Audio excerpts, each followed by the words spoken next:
My name is Kathy, a 40-year-old office worker specializing in clerical work. I live with my husband, Bob, who is 3 years my senior and also works at the same company. Despite our 10-year marriage, we do not have children. I felt a pressing urgency to start a family right from the outset when we married at the age of 30. Both of us harbored the desire for children, though my biological clock ticked louder than Bob's. I believed my limit was 35, wanting to navigate childbirth and parenthood while I still had ample energy, despite not being particularly robust physically. However, my wish remained unfulfilled. Bob and I began trying for a baby immediately after our wedding, but months passed with no signs of pregnancy. Eventually, we sought testing at an obstetrics and gynecology clinic. The results revealed some challenges on my end that made conception difficult. While not impossible, the odds were discouragingly low. Bob's disappointment was palpable as he questioned, "Can I become a father?"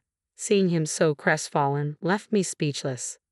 We persisted in our efforts to conceive, clinging to a slim hope. But ultimately, a child did not come to us. Trying to uplift my despondent husband, I offered, "It's not the end of the world. Let's cherish our life together as a couple." He nodded in resignation, replying, "Yeah, there's nothing we can do about it. Let's just take things as they come." However, over time, I noticed a change in Bob.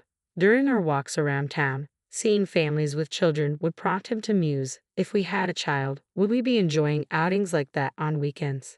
Visiting a colleague's home where kids were present, he would comment wistfully, "You're fortunate to have children." His envy apparent, I began to wonder if deep down he couldn't let go of the idea of having a child, and his longing made me uneasy. Then Bob began to grow distant from me. When we were actively trying to conceive, he had been incredibly supportive, often reminding me not to overexert myself, fearing it might affect our chances of pregnancy.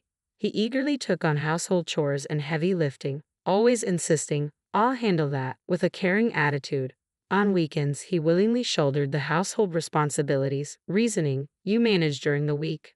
However, once we learned of my difficulty conceiving, everything changed. He abruptly stopped helping around the house, claiming, "I'm tired."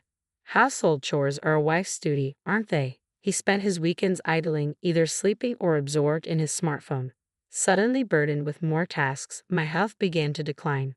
When I fell ill, his response was callous, "Figure it out yourself." I felt powerless to confront him because, in truth, my infertility was the root of our struggles. I began contemplating divorce. Just as I was grappling with these issues, Bob received a transfer offer. He had been selected for a major project at a subsidiary across state lines, prompting his relocation.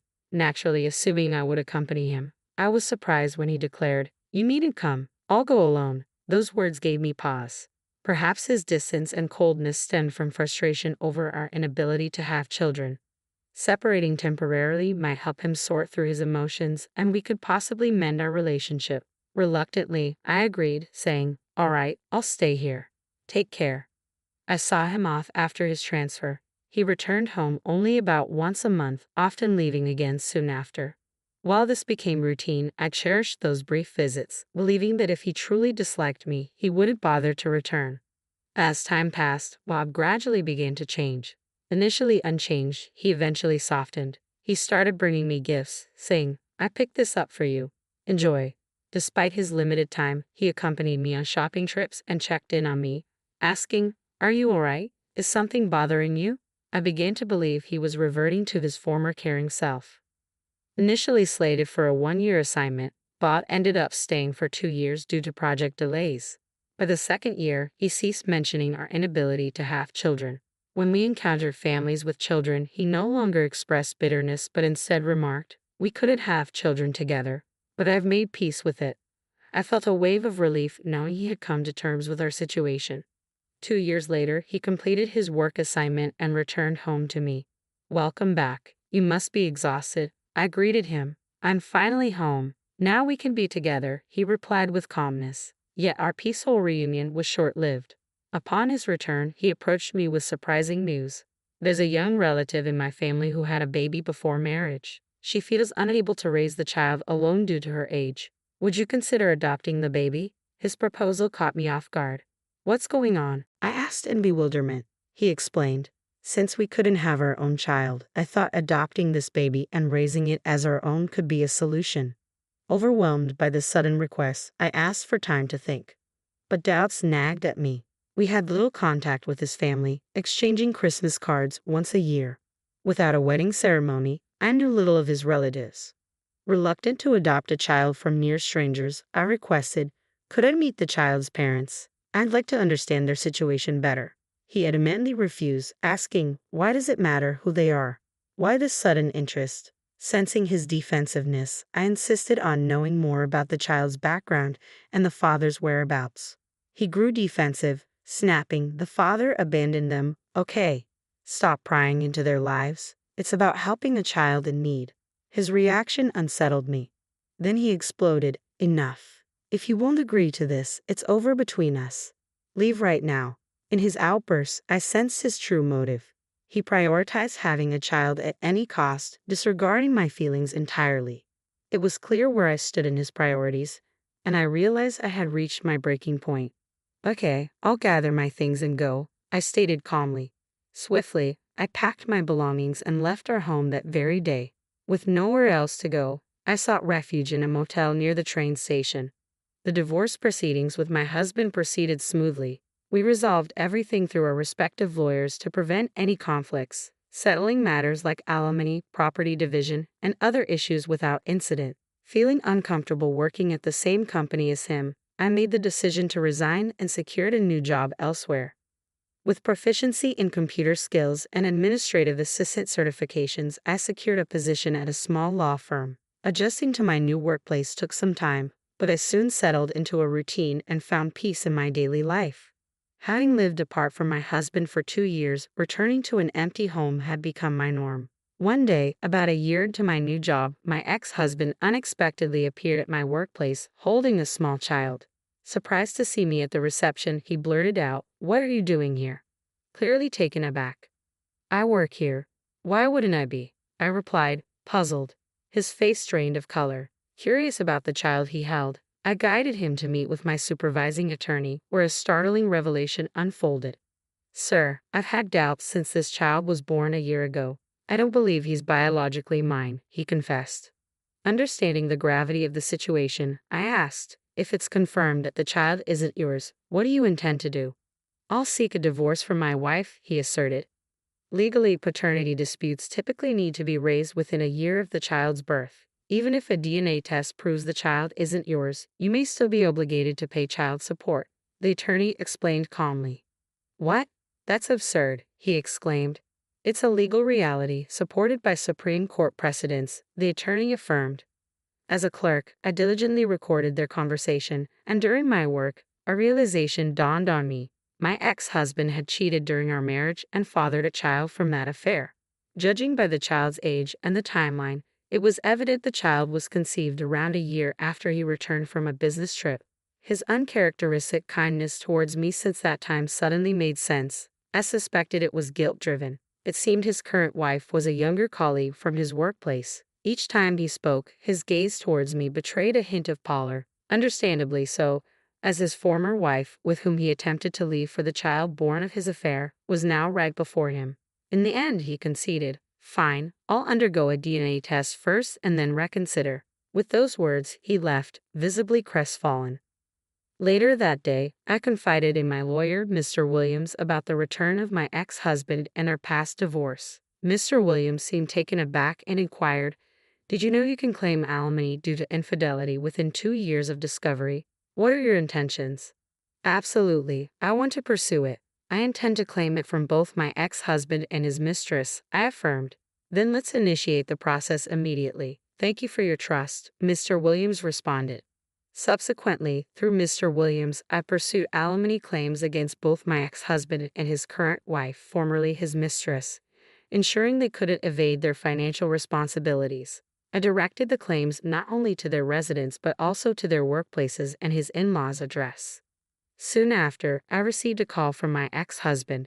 "What's this claim about?" he demanded. "It's an alimony claim based on your infidelity. We're already divorced, but that doesn't exempt you from financial obligations," I asserted firmly. "That's incorrect. You can claim alimony for infidelity within 2 years of its discovery. We finalized our divorce a year ago, and your infidelity has only recently come to light." so the falls well within the claim period.